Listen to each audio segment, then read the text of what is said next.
నమస్తే welcome to legendary ప్రస్తుతం నిజాం కాలేజీలో ఉన్నాం. ఏదైతే ఫీజు రియంబర్స్మెంట్ సంబంధించి పెద్ద ఎత్తున కూడా ప్రైవేట్ కాలేజీల యాజమాన్యం అయితే 15 నుంచి పెద్ద ఎత్తున కాలేజీలన్నీ బంద్ పెట్టబోతున్నా ఖచ్చితంగా 1200 కోట్లు అయితే మాకు ఖచ్చితంగా ఇవ్వాల్సిందే అని చెప్పేసి కూడా ప్రకటించినప్పటికీ ఇప్పటికీ విద్యార్థి సంఘాలు అయితే దీన్ని పెద్ద ఎత్తున మద్దతు తెలుపుతున్న పరిస్థితి. ప్రస్తుతం నిజాం కాలేజీలో ఏబీపీ నాయకులు మాట్లాడదామని చెప్పండి. ఎన్నో కాలంగా ప్రభుత్వం అయితే కనీసం దీనిపైన చర్చ కూడా చేయట్లేదు. మేము 12,000 కోట్లు ఉన్నాయని చెప్పేసి మీరు చెప్తా ఉన్నారు. మరి ఏం చెప్పారు అనుకుంటుంది? ఈ రోజు నుంచి మరి అన్ని కాలేజీలన్నీ బంద్ చేస్తామని కూడా మాట్లాడతాం. అవన్నీ మరి నెరవేర్చే ప్రక్రియ అంటారా ఏం చెప్తారు? నమస్తే, నా పేరు విక్రమాదిత్య, ఏబీవీపీ గోల్కొండ జిల్లా కన్వీనర్.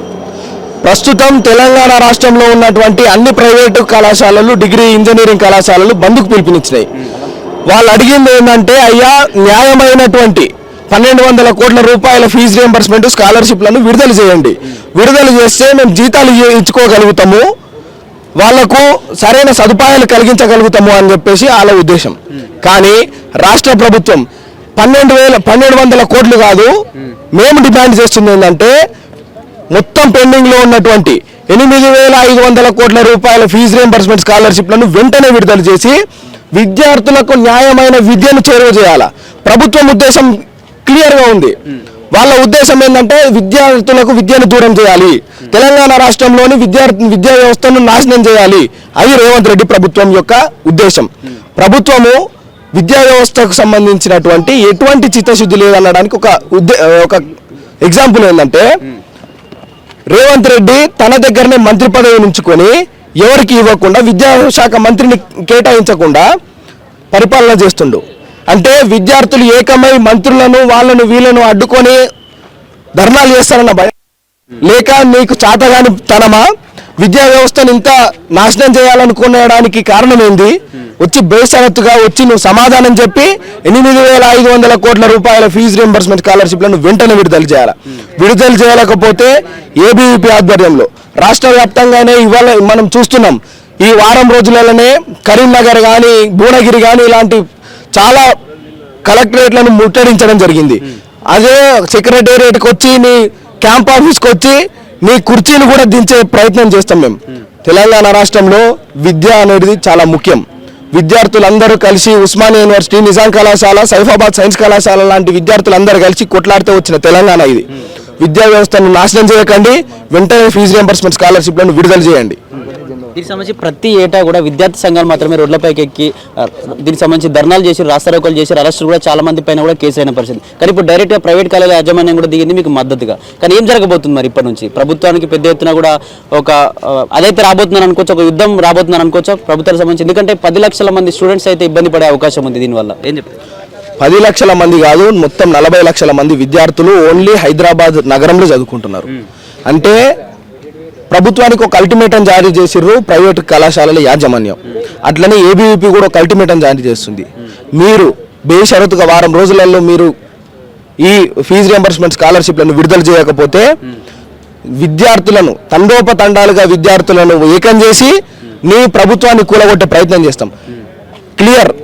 దేశానికి కానీ రాష్ట్రానికి కానీ విద్య ఉంటేనే సమాజం బాగుపడుతుంది, సమాజం ముందుకెళ్తుంది. సమాజంలో న్యాయమైన విద్య దొరికినప్పుడే సమాజం అనేది ఎదుగుతుంది.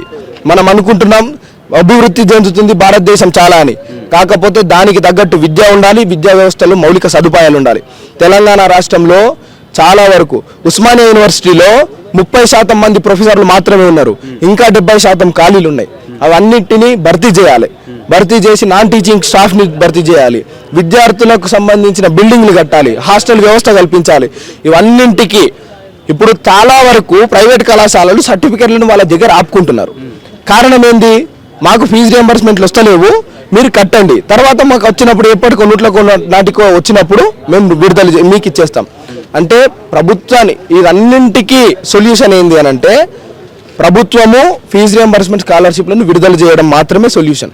ఫీజు రియంబర్స్మెంట్ స్కాలర్షిప్లు విడుదల చేసిన వెంటనే ఈ ప్రభుత్వంలోని అన్ని కళాశాలలు, యాజమాన్యాలు అన్నీ ఒక లెవెల్కి వస్తాయి. దీన్ని ప్రభుత్వం ఏదైతే ప్రైవేట్ కళాశాలలు చేస్తున్న ఉద్యమం ఏదైతే ఉందో దానికి మేము మద్దతు ఇస్తున్నాం. ఆ మద్దతు ఇచ్చి విద్యా వ్యవస్థకు మంత్రిని నియమించాలి. ఫీజు రియంబర్స్మెంట్ స్కాలర్షిప్లు 1200 కోట్లు కాదు, 8,500 కోట్లు ఎవరైతే పెండింగ్ ఉన్నాయో అవన్నింటిని విడుదల చేయాలని ఏబీవీపీ డిమాండ్ చేస్తుంది. ఏ రాష్ట్ర ప్రభుత్వమైనా పండుగలు చేస్తూ ఉంటారు, ఎన్నో వేడుకలు కూడా చేస్తూ ఉంటారు, 100 కోట్లు కూడా ఖర్చు పెడుతుంది ప్రతి పండుగకి, ఏదో ఒక దినోత్సవాలు జరుపుతూ ఉంటుంది. కానీ ఎందుకు స్టూడెంట్స్ విషయంలో ఇవి ఎందుకు రీసాల్వ్ చేయలేకపోతుంది ఈ విషయాన్ని? మీకు ఒక ఆశ్చర్యకరమైన విషయం ఏంటంటే, ప్రభుత్వము దాదాపు 100 కోట్లు ఖర్చు పెట్టి మిస్ ఇండియా పోటీలు మిస్ వరల్డ్ పోటీలు హైదరాబాద్లో నిర్వహించింది.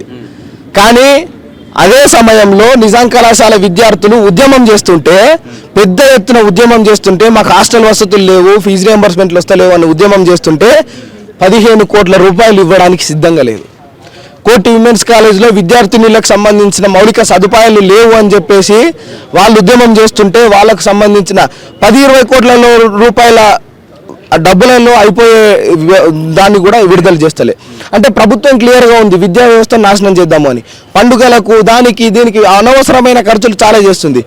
చీరలు పంచడం కోసం, అంటే చీరలు వంచడం కోసం డబ్బులు ఉంటాయి ప్రభుత్వం దగ్గర, కానీ విద్యార్థుల చదువుకు సంబంధించిన మెస్ బకాయిలు విడుదల చేయడానికి డబ్బులు ఉండవు. చీర ఏమనికి అవసరం? వాళ్ళ తల్లిదండ్రులు మంచిగా చదువుకుంటే, విద్యార్థులు చదువుకుంటే వాళ్ళ తల్లిదండ్రులు బాగుపడతారు. ఒక్క చీర కాదు 100 చీరలు కొనుక్కోగలుగుతారు. అంటే మౌలిక సదుపాయాలు కలిగించినప్పుడే భారతదేశం అనేది విద్యా వ్యవస్థ అనేది బాగుంటుంది. సో మేము ఏబీవీపీ తరఫున చెప్తున్నాము, అనవసరమైన వ్యయ ప్రయాసాలు వద్దు. మనకు విద్యా వ్యవస్థకు సంబంధించి మంచిగా డబ్బులు కేటాయించండి, విద్యా వ్యవస్థను బాగు చేయండి. అప్పుడే తెలంగాణ రాష్ట్రం అనేది బాగుంటుంది. కొట్లాడి తెచ్చుకున్న తెలంగాణకు అర్థం ఉంటుంది, నవ్వుల పాలు కాదు. దీనికి సంబంధించి ఏబీవీపీ డిమాండ్ చేస్తుంది, తప్పకుండా విడుదల చేయాల్సిందే. దీనికి సంబంధించి ఏం చెప్తున్నారు ప్రైవేట్ కాలేజ్ యాజమాన్యం కావచ్చు, విద్యార్థి నాయకులు ఏం చెప్తున్నారు? దసరా వరకు 60% ఫీజు రియంబర్స్మెంట్ చెల్లించాలి, లేకపోతే పెద్ద ఎత్తున ఆందోళనకు దిగుతామని చెప్పేసి కూడా ప్రైవేట్ కాలేజ్ యాజమాన్యం కూడా చెప్తుంది. మీకు సపోర్ట్గా ఉంటుంది. మరి ఏం జరగబోతుంది తెలంగాణలో? ప్రస్తుతం చూసుకున్నట్లయితే ఒక తెలంగాణ రాష్ట్రంలో ఇంతసేపు అన్న చెప్పిన విధంగా 8,500 కోట్ల రూపాయల ఫీజు రియంబర్స్మెంట్లు, స్కాలర్షిప్లు పెండింగ్లో ఉన్నవి. ఆ పెండింగ్లకు సంబంధించి విద్యార్థి నాయకులు కావచ్చు, విద్యార్థి సంఘాలు కావచ్చు, ఏబీవీపీ కార్యకర్తలు కావచ్చు, మీరు చూసుకున్నట్లయితే కరీంనగర్లో, వరంగల్లో, భువనగిరిలో, నల్లగొండలో వేలాది మందితోని, 10,000 మందితోని, 20,000 మందితోని భారీ ఎత్తున ధర్నాలు చేపడితే ఆ యొక్క ప్రభుత్వం ఎట్లా స్పందించిందంటే, ఈ యొక్క ఉన్నటువంటి అధికారులు, పోలీస్ అధికారులు ఎవరైతే ఉన్నారో ఆ ప్రభుత్వాన్ని తొత్తుల్లాగా మారి ఆడపిల్లలను కూడా చూడకుండా, మనం దేని గురించి మనం ఈ తెలంగాణ తెచ్చుకున్నాం, నీళ్లు నియామకాలు నిధులు అనే అంశం పైన తెచ్చుకున్నాం.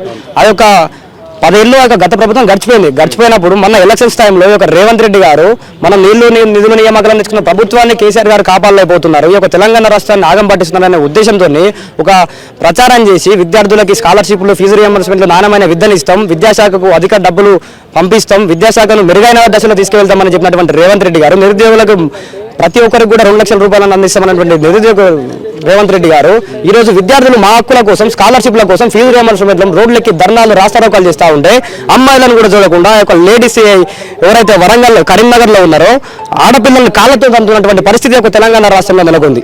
అదేవిధంగా నువ్వు ఇట్లనే ఇదే ప్రవర్తనతో, ఇదే దుర్ప్రవర్తనతో ప్రవర్తిస్తే మాత్రం నువ్వు ఏ విధంగా అయితే మా ఏబీవీపీ కార్యకర్తల్ని, విద్యార్థుల్ని ఈ విధంగా వేరే విధంగా ప్రవర్తించినావో, అదేవిధంగా నిన్ను కూడా నువ్వు సెక్రటరీలో కూర్చున్నా, నువ్వు సీఎం క్యాంప్ ఆఫీస్లో కూర్చున్నా కూడా అదేవిధంగా నీ గల్లబట్టి గుంజుకొచ్చి ఒక విద్యార్థులకు స్కాలర్షిప్లు, ఫీజు రియంబర్స్మెంట్లు ఇప్పిస్తామని ఏబీవీపీ డిమాండ్ చేస్తూ ఉంది. 100కి 200% మేము ప్రైవేట్ కళాశాలకు మద్దతు ఇస్తాం.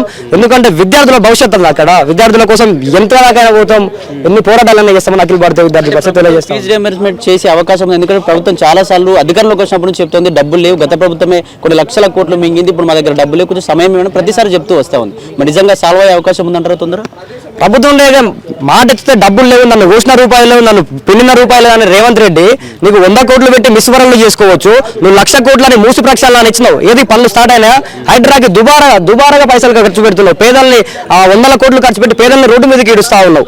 మొన్న హెచ్యూలో జరిగినటువంటిది ఉత్తిగా పైసలు దండ వేసి ఉన్నటువంటి పర్యావరణాన్ని నాశనం చేస్తా ఉన్నావు. ఈ యొక్క మిస్ వరల్డ్ పెట్టుకోవడానికి, నీ మూసి ప్రక్షాళన అనడానికి, ఇంకోటి అనడానికి నీకు డబ్బులు ఉంటాయి, కానీ ఒక పేద విద్యార్థులు కనీసం తిండి పెట్టడానికి పైసలు లేవు నీ దగ్గర. ఈరోజు నిజాం కళాశాల పరిస్థితి చూసుకోవచ్చు. నిజాం కళాశాల విద్యార్థులు తిండి పెట్టమని రోడ్లు ఎక్కితే నా దగ్గర డబ్బులు లేవు, నా దగ్గర పైసలు లేవు, మీరు సస్తే చావండి, కిరోసిన్ పోసుకొని వస్తారా, పెట్రోల్ పోసుకొని వస్తారా పరిస్థితి ఈ యొక్క ఉస్మానియా యూనివర్సిటీ ఒక ఆధ్వర్యంలో ఉన్నటువంటి ఒక కాన్స్టెంట్ సబ్బాడీ కాలేజీలు ఏవైతున్నాయో ఈ యొక్క కాలేజీలలో కనిపిస్తా ఉంది.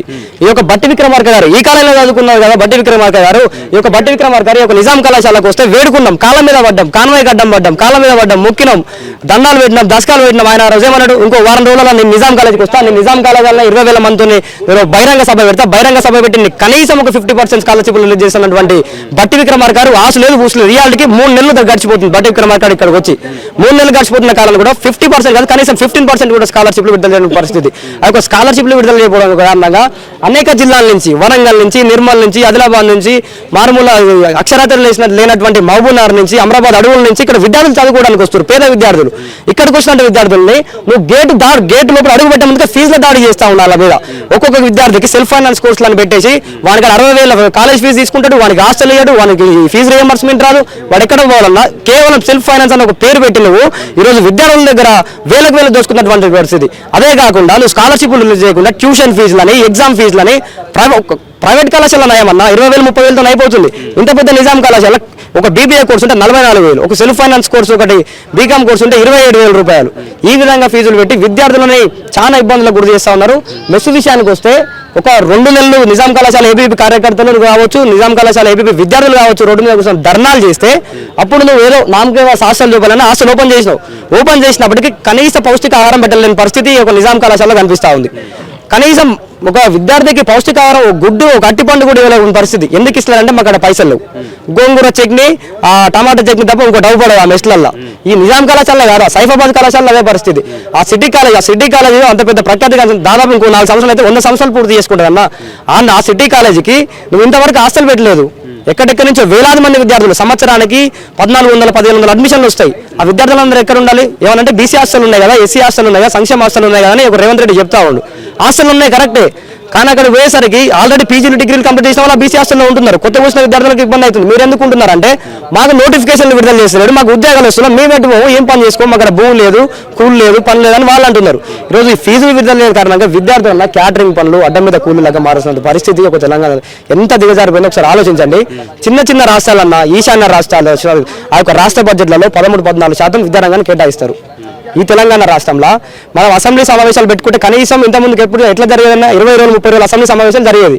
ఇక్కడ 3 రోజుల ముచ్చటగా 3 రోజులతో అసెంబ్లీ సమావేశాలు కంప్లీట్ చేసుకుని కేవలం విద్యారంగానికి 7% నిధులు కేటాయించినటువంటి పరిస్థితి ఒక తెలంగాణ రాష్ట్రంలో నెలకొంది. మాకు డిమాండ్ ఒకటే, ప్రైవేట్ కళాశాలలో కానివ్వండి, గవర్నమెంట్ కళాశాలలో కానివ్వండి, ప్రతి ఒక్క పేద విద్యార్థికి ఎవరెవరైతే ఎలిజిబుల్ ఉన్నారో ఫీజు రియంబర్స్మెంట్లకి, స్కాలర్షిప్లకి వాళ్ళందరికీ కూడా 100% వాళ్ళకి ఎంత ఉందో అంత గడిచిన 3 సంవత్సరాల విద్యార్థులకు కూడా వాళ్ళు ఫీజులు కట్టలేక సర్టిఫికెట్లు ఇస్తే రాగిపోయినాయి. వాళ్ళు ఉద్యోగాలు చేసుకోలేకపోతున్నారు, అడ్డం మీద కూలీలా మారుతున్నారు. తక్షణమే వాళ్ళకి ఫీజు రియంబర్స్మెంట్, స్కాలర్షిప్లు విడుదల చేయాలి. విడుదల లేని పక్షాన ప్రైవేట్ కళాశాలకు ఏబీవీపీ, గవర్నమెంట్ కళాశాలకు ఏబీవీపీ మద్దతుగా 100% నిలుస్తాం. ప్రైవేట్ కళాశాలను కాకుండా అక్కడ పేద విద్యార్థులు ఉన్నారు, పేద విద్యార్థులకు న్యాయం జరుగుతున్న విధంగా ఏబీవీ వాళ్ళ వెన్నంటూ ఉండి వాళ్ళ ముందుండి నడిపిస్తాం. ఉద్యమాన్ని ఉధృతం చేస్తాం. ఒక కథన పేరు పెట్టి కేసీఆర్ గారిని అయితే ఏ విధంగా కేసీఆర్ ప్రభుత్వం పడగొట్టినామో అదే విధంగా నీ అడుగులు పడుతున్నాయి. జాగ్రత్తగా ఉండు.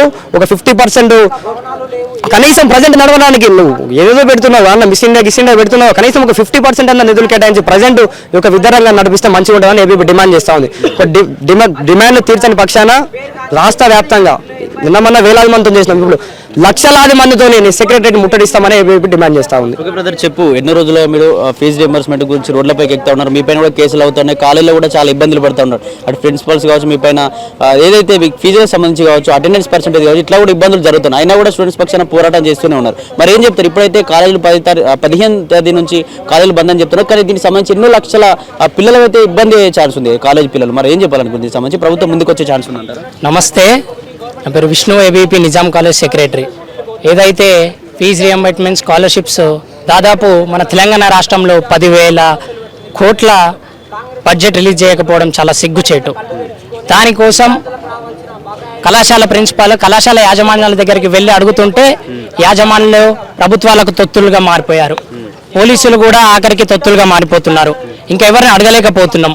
దీని ద్వారా మెస్లు ఓపెన్ చేయకుండా మెస్లు మాకు ఫీజు రియంబర్స్మెంట్ వస్తలేదని చెప్పేసి మెస్లు బంద్ చేస్తే మెస్ల కోసం మొన్న ఏబీపీ ఆధ్వర్యంలో వెళ్ళి కొట్లాడితే మా పైన కేసులు పెడతా అని చెప్పేసి మమ్మల్ని పోలీసులతో గల్లాలు బట్టి బయటకు గుంజుక రావడం, విద్యార్థులను ఒక మారుమూలం నుంచి వచ్చిన విద్యార్థులను పీల్చి పిప్పిడి చేస్తారు. మొత్తం విద్యార్థులను వాళ్ళ పొట్టల్లో పెట్టుకుంటున్నారు. సార్ మాకు ఫీజు రియంబర్స్మెంట్ వస్తలేదు, స్కాలర్షిప్ వస్తలేదు అని అడిగితే మీరు స్కాలర్షిప్ ఫీజు రియంబర్స్మెంట్ వస్తలేదు కాబట్టి ఆ డబ్బులు మీరు చెల్లించాలి, మీరు చెల్లించకపోతే మేము హాస్టల్స్ ఓపెన్ చేయమంటారు. అలా ఎలా సార్, మీరు ఉన్నది ఎందుకు, మేనేజ్మెంట్ ఉన్నది ఎందుకు, ప్రభుత్వాన్ని ప్రశ్నించడానికి వెళ్ళి వాళ్ళని అడిగితే నా పైన విష్ణు అనే వ్యక్తి పైన సర్క్యులర్లు రిలీజ్ చేసి మా పేరెంట్స్ని పిలిపించి విద్యార్థులలో మీ విద్యార్థులందరినీ రెచ్చగొడుతుందని చెప్పేసి ఈరోజు మా పేరెంట్స్ని పిలిపించి మన సివి ఆనంద్ సార్ కూడా సార్ వాళ్ళందరూ కలిసి మా పేరెంట్స్కి కౌన్సిలింగ్ ఇస్తున్నారు. అంటే నన్ను ఇంకొకసారి ధర్నాలకు స్ట్రైక్లకు ప్రశ్నించే గొంతులు నొక్కాలని చూస్తున్నారు. అంటే ఇది అంతా ఆధ్వర్యంలో ప్రభుత్వం ఆధ్వర్యంలో జరుగుతుంది. ఎవరైతే ప్రశ్నించే గొంతులు ఉంటారో వాళ్ళని మీరు వెళ్ళి కౌన్సిలింగ్ ఇవ్వండి, పిలిపియండి, టీసీలు ఇస్తామని చెప్పి భయపెట్టండి అని చెప్పిన తర్వాత ఇంకెవరు ముందుకు రారు, ప్రశ్నించడానికి భయపడతారని చెప్పేసి మా లాంటి పేద బడుగు బలిగిన వర్గాల విద్యార్థులని పుట్టన పెట్టుకొని పిలిచి పిప్పిడి చేస్తున్నారు. ఎంత సిగ్గుచేటండి. రాష్ట్ర ప్రభుత్వం వచ్చి దాదాపు 2 సంవత్సరాలు గడుస్తున్నా కూడా ఒక విద్యాశాఖ మంత్రిని నియమించలే. ఎందుకు? విద్యాశాఖ మంత్రిని నియమిస్తే విద్యార్థులందరూ విద్యాశాఖ మంత్రి మీద ఒత్తిడి క్రియేట్ చేస్తారని చెప్పేసి, ఒత్తిడి తీసుకొస్తారని చెప్పేసి విద్యాశాఖ మంత్రిని నియమిస్తలేరు. బర్లకు, గొర్రెలకు, దొడ్డులకు అన్నిటికీ మంత్రులను నియమిస్తున్నారు కానీ విద్యాశాఖ నియమిస్తలేరు. ప్రజాప్రభుత్వం, ప్రజాపాలన అని చెప్తున్నారు రేవంత్ రెడ్డి. కనీసం పేద బడుగు బలిగిన విద్యార్థులకు, గురుకులాలు చదువుకుంటున్న విద్యార్థులకు కనీక మౌలిక వస్తువులు కల్పిస్తలే. ఎందుకండి ప్రభుత్వం వచ్చి ఎందుకు విద్యార్థులతో ఆడుకోవడమా, విద్యార్థుల భవిష్యత్తుతో ఆడుకోవడమా? కనీస మౌలిక వస్తువులు క్లియర్ చేయకపోవడం ఎందుకు? వాష్రూమ్లు ఉండవు, కనీసం కళాశాలలలో వాష్రూమ్లు లేవు. చూస్తూ ఉన్నాం మొన్న జైరాబాద్ లింగంపల్లిలో హాస్టల్ కూలిపోయింది. ప్రభుత్వం పట్టించుకోక ఆ సమయంలో విద్యార్థులు మెస్లో ఉండడం వల్ల ఏ విద్యార్థికి కూడా ఏం జరగలేదు. నేను అక్కడే చదువుకొని వచ్చిన, లాస్ట్ ఇయర్ కాక నేను చదువుకొని వచ్చిన, మొన్న కాక నిన్న అక్కడ చనిపోయింది. అక్కడ దామోదర్ మినిస్టర్ వెళ్ళి మళ్ళీ నేను బిల్డింగ్ కేటాయిస్తా అనడం చాలా సిగ్గుచేటండి. అంటే విద్యార్థులు చనిపోతే కానీ మీరు స్పందన గారు ప్రభుత్వం, విద్యార్థుల పైన ఆత్మజ్ఞానం వచ్చినంత వరకు మీరు స్పందించారు. దాని గురించి మా ప్రిన్సిపల్ సార్ ఎన్నోసార్లు వెళ్ళి మాట్లాడిండు. కట్టిస్తాం శాంక్షన్ చేస్తాం. ఎప్పుడైతే కూలిపోయిందో ఆ అర్ధరాత్రి మీడియాలు, ప్రభుత్వాలు, ఆ విద్యార్థులు రోడ్ ఎక్కుతారని చెప్పేసి అర్ధరాత్రి వచ్చి నేను కొత్త బిల్డింగ్ శాంక్షన్ చేస్తా అని చెప్పేసి అప్పుడు పనులు షురు చేయడం ఎంత దిక్కుమాలిన చర్య. ఏబీవీపీ మనం రాష్ట్ర వ్యాప్తంగా చూస్తుంటే వరంగల్లో కానీ కరీంనగర్లో కానీ కలెక్టరేట్లు ముట్టడిస్తుంది, సంక్షేమ భవన్లు ముట్టడిస్తుంది. అయినా సిగ్గుచేటు. ఎంత సిగ్గు రావట్లేదు ఈ రాష్ట్రం. దున్నపోతు మీద వాన పడ్డట్టు అవుతుంది రేవంత్ రెడ్డికి. కనీసం ఇంత సిగ్గు వస్తా అంటే విద్యార్థులు చులకనా? విద్యార్థులు అనుకుంటే ఏమవుతుంది? అనుకున్న గొంతెత్తి ప్రశ్నించే విద్యార్థులని నేను టీసీలు ఇస్తా, సస్పెండ్ చేస్తా అని చెప్పి పేరెంట్స్ కౌన్సిలింగ్ ఇచ్చి భయపెట్టేసి విద్యార్థులని కళాశాలలలో చదువుకోనికి పంపిస్తా, ప్రశ్నించనియ్యా అనే కాన్సెప్ట్ లో పోతుంది రేవంత్ రెడ్డికి. ఒక్కసారి గుర్తుంచుకో రేవంత్ రెడ్డి, నీకంటే ముందున్న ప్రభుత్వాన్ని కూడా గద్దె దించింది ఏబీవీపీ, అఖిల భారతీయ విద్యార్థి పరిషత్ అనే ఆ సంస్థ కథన బేరే అనే ప్రోగ్రాం పెట్టి 1,00,000 మందితో ఒక ప్రోగ్రాం పెట్టి ఆ కేసీఆర్ గద్దెను దించింది. ఎందుకు? మనకు జరగట్లేవు, మనకు ఉద్యోగాలు రావట్లేవు, విద్యార్థులకు సదుపాయాలు కలవట్లేవు అని చెప్పేసి దించిన తర్వాత కూడా ఇంకా సిగ్గు రావట్లేదు. అంటే విద్యార్థులు అంటే ఇంత చులకన అయిపోతుంది రాష్ట్ర ప్రభుత్వానికి. ఒక్కటే చెప్తున్నా, రాష్ట్ర ప్రభుత్వానికి ఇంతటిచో చిన్న ఎత్తున ఇది ఒక టీజర్ అనే మాత్రం. దీని ముందు ఒక మూవీ ఉంది, అఖిల భారతీయ విద్యార్థి పరిషత్ అనేది రాష్ట్ర వ్యాప్తంగా చాలా పెద్ద ఎత్తున ప్రోగ్రాంలు తీసుకుపోతుంది. దీని ద్వారా ఈ రోజు మనం ప్లకార్డ్స్ ప్రదర్శననే చేసినాం. రేపు దీని ద్వారా ఇంకా చాలా పెద్ద ఎత్తున ప్రోగ్రాం చేసి అఖిల భారతీయ విద్యార్థి పరిషత్ రేవంత్ రెడ్డిని గద్దె దించడానికి కూడా వెనకబోదు. అదే రేవంత్ రెడ్డితోనే స్కాలర్షిప్స్, ఫీజు రియంబర్స్మెంట్ కూడా విడుదల చేయించుకుంటుంది. ఏదైతే స్కాలర్షిప్స్, ఫీజు రియంబర్స్మెంట్ సంబంధించి బట్టి విక్రమార్క ముందు వచ్చిన వ్యక్తిని యాజమాన్యాలు వెళ్ళి అడిగితే లోపల ఏం చెప్తాడు? 30% ప్రభుత్వానికి ఇస్తే 70% విద్యార్థులకు మేనేజ్మెంట్ కి కేటాయిస్తాం. అంటే ఇక్కడికి వచ్చింది ఎవరండి? పేద బడుగు బలిగిన వర్గాల విద్యార్థులు. ఆ 70% ఇచ్చి ఇంకా 30% ఏ విద్యార్థి కంటే ఆపగలుగుతాం మనం? ఇంత దిక్కుమాలిన చర్యనా? బట్టి విక్రమార్క వారి వైఫ్ 30% మాకు కావాలని అడుక్కోవడం ఇంత దిక్కుమాలిన చర్య ప్రభుత్వమా? చేత కాకపోతే మా చేతులు ఎత్తాయా? ఇదైతే ప్రైవేట్ వ్యవస్థలు చేతులు ఎత్తేయలేవా? ప్రైవేట్ సంస్థలు స్కాలర్షిప్స్, ఫీజు రియంబర్స్మెంట్ రాక నడపలేని స్థితులు. ఇప్పుడు ఇంటర్మీడియట్ కాలేజీలు చూసుకుంటే కొన్ని మనము విద్యార్థికి వచ్చే స్కాలర్షిప్ డబ్బులతో మాత్రమే ఇంటర్మీడియట్ కాలేజీలు నడుస్తాయి. నడిపించినంత వరకు నడిపించారు, వాళ్ళ ద్వారా కూడా ఇప్పుడు అవ్వట్లే. చేతులు ఎత్తేసి టీఎఫ్ఐ ఆర్గనైజర్ మనం చూసుకుంటుంటే ముందు ఆ చేతులు ఎత్తేసి మేము నడిపామని ఈ రోజు 15వ తారీఖు నుంచి private engineering college, private degree కాలేజీలు అన్ని బంద్ చేసుకున్నారు. అంటే రాష్ట్ర వ్యాప్తంగా రాష్ట్రానికి ఎంత సిగ్గుచేటంటే రేవంత్ రెడ్డి కనీసం స్పందన ఇస్తలేడు. ఏం చేస్తారో చూసుకుందాం. వచ్చిన వాళ్ళని మరో ఇందిరాగాంధీ పాలన వచ్చింది కదా, మరో ఎమర్జెన్సీ నడిపిస్తా తెలంగాణలో అని దృష్టిలో పోతుంది రేవంత్ రెడ్డికి అర్థమైతలేదు. అఖిల భారతీయ విద్యార్థి పరిషత్ ఏం చేస్తుందంటే ఇది ఒక టీజరే. ఈరోజు ప్లకార్డ్స్ ప్రదర్శన ముందు ప్రతి కలెక్టరేట్ ముట్టడిస్తాం, ప్రతి అసెంబ్లీని ముట్టడిస్తాం, సెక్రటరియట్లు ముట్టడిస్తాం, సంక్షేమ భవన్లు ముట్టడిస్తాం, ఫీజు రియంబర్స్మెంట్ స్కాలర్షిప్ విడుదల చేసేంత వరకు మేము వెనకడగబోమని చెప్పేసి ఈ అఖిల భారతీయ విద్యార్థి పరిషత్ డిమాండ్ చేస్తుంది.